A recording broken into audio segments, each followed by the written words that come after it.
Nobody wants this because it's a great Air Force One. People want it because it means something and it's substantive. And there's not a lot of Nikes that you can say have any real fucking meaning.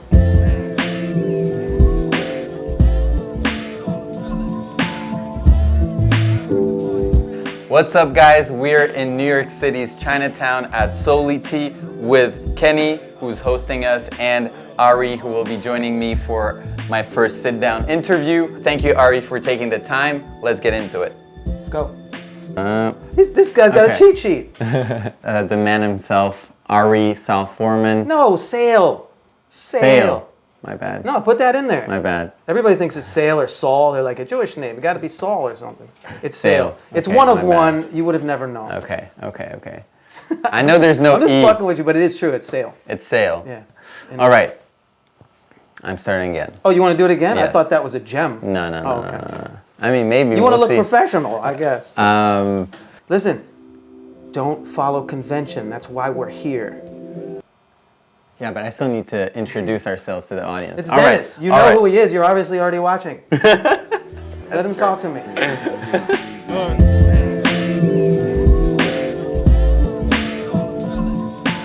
So let's get into it, shall we?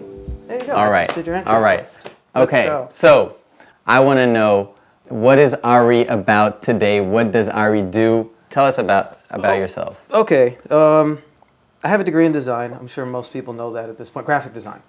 And you know, I was raised by an artist mother, so my brain is just always thinking creatively. True to the term, jack of all trades, master of none. And my daily is my creative process. Sometimes it's graphic design, which I've done a lot in the past 48 hours for various, corporate down to friends. I still co-own an experiential marketing company, which I had for 24 years, which is also part of the catalyst of why this happened and the actual depth of the story that exists behind it, besides the fact that it's this cute parody.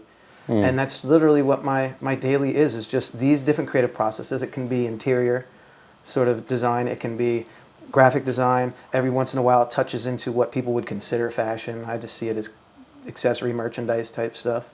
And anything around that. More than ever, my creativity coupled with purpose is the most important thing. What got your foot in the door and kind of opened you to this space? We're literally the first generation that was completely raised on the art of business, the art of communication via advertising and marketing. And I just had a love affair for it because I knew I wasn't a traditional fine artist. And I knew that the commercial artist was something special. But as a teacher, a professor once told me is that commercial art is called throwaway art. Because somebody puts all this energy into a package, into like the design on a bottle or something, and you just consume it and throw it away. Now you wouldn't do that with a painting. And you wouldn't do that with maybe a replica of a painting. You would still hang it.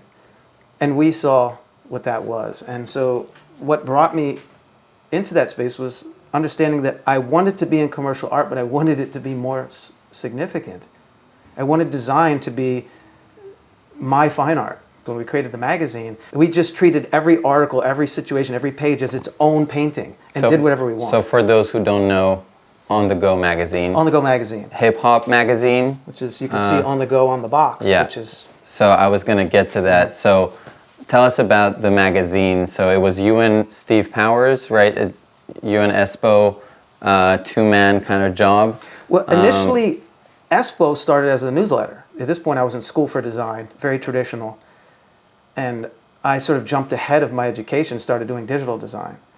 And Espo was seeing all of this, and he was like, let's think about turning this into a magazine. When it turned into a magazine, I was like, oh man, I was like, yeah.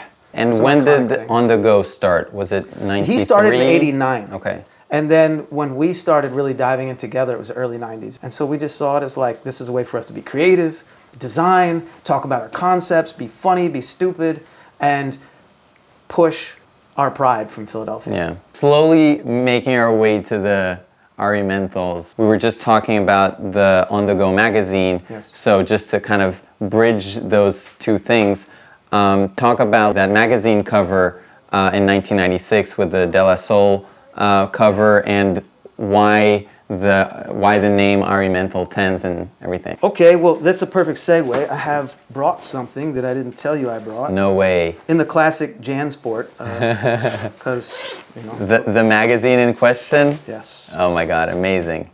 Amazing. So this is it's a fragile copy. I have a couple other copies, but this is the only copy I could find. So this is the cover of our magazine, 1996, De La Soul. This happened because they were already using this typeface, Cooper, as it's called.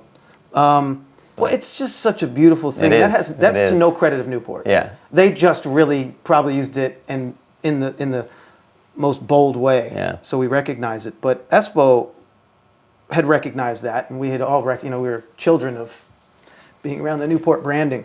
De La Soul had their album coming out, Stakes is High, and they were using this typeface. Now, whether that designer or not was conscious of that, I don't know. I've never even asked them. Mm-hmm. But either way, we recognized it as artists who are of the school of commercial art, who saw packaging and branding and marketing as our art, our museum art, so to speak, our fine art. We already had Newport stuff in the office. Okay. We had collected pieces. It was a guilty pleasure of people who hated the industry and hated the tobacco but loved the art. It was just an opportunity to exercise this thing that was boiling inside of us, to be honest. So De La Soul was under pressure because they had that iconic, hip-hop trajectory changing 3 Feet High and Rising album. Just an absolute, a voice of urban from the suburbs,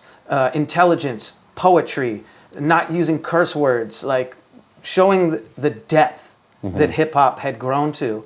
The Newport slogan is alive with pleasure. Yeah. And what Steve had come up with in that moment was a spin of that De La Soul was alive under pressure. Yeah. And they're under the pressure of the industry to perform, to be these sort of pop guys that they accidentally became, because it really wasn't pop until they made it, and then it created itself. So Newport ads show people in an almost sick state. Those Newport ads started as a lifestyle, like an affluence. Yeah. And they quickly realized that menthol is not associated with affluence, and it didn't really work. And they started to show a more blue-collar side, or just regular folk, middle-class folk, having fun. And that mutated into people looking like they're on acid and like on the angel dust, like having these crazy scenarios. And they're very childlike. You have to be drunk to be that happy as an adult, squirting water, or like throwing leaves in the air. We had to make them childlike because the industry was trying to force them to not evolve, to go backwards. And they were, making fun of themselves, but really making fun of the industry. And nothing played into that better than this parasitic, evil company that is the tobacco industry, that's specifically this product Newport, who's preying on the black community. The way the industry and the sports industry and the music industry preyed on, and it's not just, it's not just black folk. It's Latinos, it's Asians, it's poor white folk, anybody who's basically in a socioeconomic state. And all of these things were coming together. So, getting back to the Menthol 10s, in 1996 is when we did this. Yeah. The Menthol 10s is 10-year anniversary of this. Yeah. 2006. Yeah. Now, that coupled with that it's the Air Force One. Yeah. My mom smoked exclusively 100s of anything because she needed to get that extra, what's the multiple there? So, okay, it's 10 years. It's just me doing my idiot, sort of manifesto thinking where it's just like connecting the dots. I never do anything without purpose. Every detail. Which wouldn't have worked if you went with the airports. No, it wouldn't have. Which was your initial idea of making a bootleg out of the Air Max 90. Yes. Did you see the CORTEIZ release? Oh, yeah. With Newport bootleg ads on an Air Max with an official Nike release. Yeah. Which is pretty funny. Yeah, I saw that and I immediately wondered, did this get corporate approval? Yeah, I wonder as well. I mean, there's no way because it couldn't. I think Nike just didn't know. Yeah. Because not only that, but I think they used existing Newport ads, which is a complete infringement. Yeah. Like existing pictures. Corporate would have never allowed that. So I think they just thought it was for the Freestyled it. release, but they forget that now, even if you do like something that's a piece of art, when it goes viral, you're kind of corporately responsible.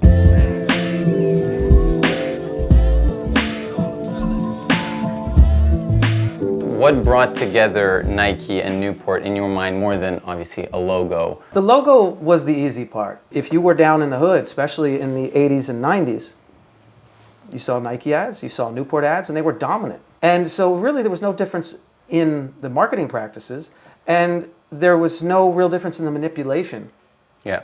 of people, especially people who are in, you know, in really tough economic situations that may be generational. And these people are taking advantage of that. Because brilliant minds, they're out there, they're educated. And Nike has endless resources. The tobacco industry has endless resources to sit people in a room and figure out the way to get to them.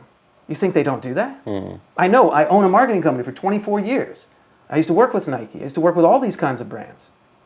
And I understand it. And it's not inherently evil, but to not put a sort of a human responsibility, to not be morally responsible in it, is criminal to me. To me. In the 80s, you know, we noticed that the swoosh and the Spinnaker logo, they look the same. Yeah. Obvious.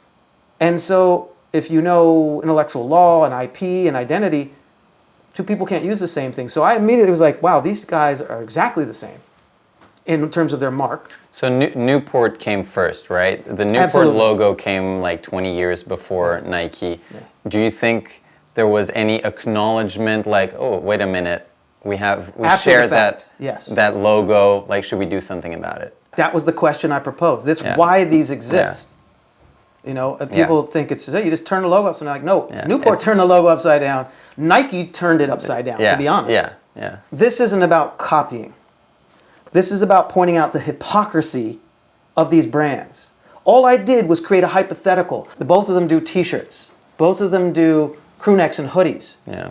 So if I go and put this logo on a hoodie, Nike and Newport both come to me. Yeah. Stop that. Well, wait a minute. Stop me.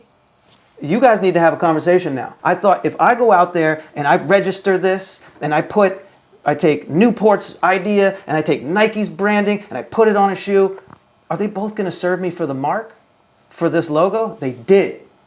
And if Nike was doing the right thing, they would put a cease and desist on this. Yeah. They would stop that mark from being used, but they can't. Because if they start that fight, it may turn out legally, that's Newport. Yeah. And just turning it upside down, you can't do that. I thought that this would show the hypocrisy. This would show that they're going to beat up on me and not each other.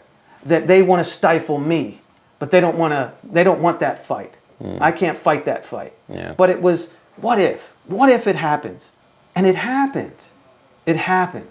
There's still so many people that misunderstand this this project, right? And there's some people see it as, okay, he's comparing like the addictive nature of sneakers with cigarettes, and a lot of people see it as this glorifying cigarettes. Yeah, this is- and you know, missing the point. And I'm sure you've had it all in the Oh my God. 17 years that it's been a thing. Like, how do you respond to these types of comments, or do you respond at all? They say that I'm glorifying it. Yeah. On the first thing that you say is that from the surface, it does look like glorification. In many ways, it is.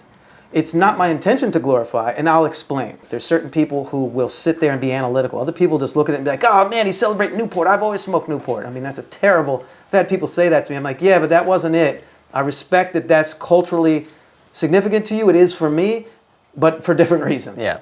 If I came out there and said, no Newport, tobacco is wacko, don't you smoke, there's breathing problems in my family from 2 packs a day, 10 people in a house.